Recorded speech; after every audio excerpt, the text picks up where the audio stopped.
Venezuela's deposed President Nicolas Maduro has been transferred to New York ahead of his first U.S. federal court appearance.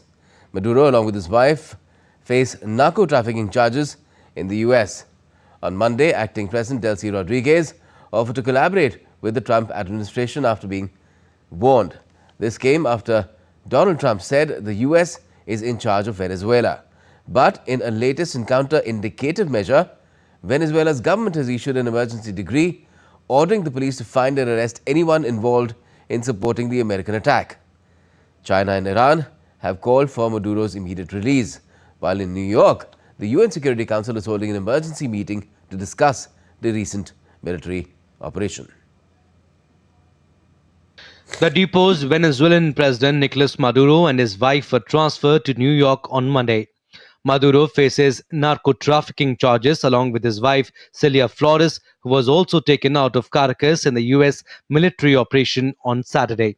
Maduro, along with his wife Celia Flores, were transported by a helicopter and flown to Manhattan. While in Venezuela, acting President Delcy Rodríguez offered to collaborate with the United States on an agenda focused on shared development. U.S. President Donald Trump said that the United States will be in charge of Venezuela after U.S. Special Forces captured its president, Nicolas Maduro. Trump also reiterated U.S. companies will fix Venezuela's badly broken oil infrastructure. The country is a mess. It's been horribly run. The oil is just flowing at a very low level, much lower than, even if it was badly run, it should have more income, more oil than what they do. So we're going to have the big oil companies go in. They're going to fix the infrastructure. They're going to invest money. Maduro's capture triggered global reactions. China's foreign ministry on Monday repeated Beijing's criticisms of U.S. actions in Venezuela and called for the immediate release of Maduro. China calls upon the United States to ensure the personal safety of President Maduro and his wife, to release them immediately, to cease subverting the Venezuelan government, and to resolve the issue through dialogue and negotiation.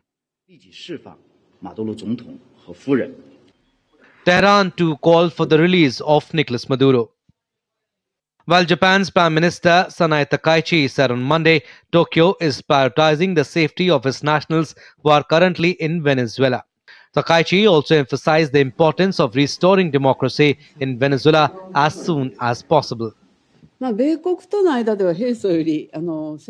response to the situation in Venezuela, the Japanese government, under my instructions, is prioritizing the safety of Japanese nationals while working closely with relevant countries to address the matter. The Japanese government has consistently emphasized the importance of restoring democracy in Venezuela as soon as possible. In view of the current situation, UN Security Council is holding an emergency meeting to discuss US military action in Venezuela. European stocks kicked off the week on firmer footing as US military strikes on Venezuela stirred fresh geopolitical concerns and sent investors piling into defense industry stocks on Monday. Fuzel Ahmed reports for DD India.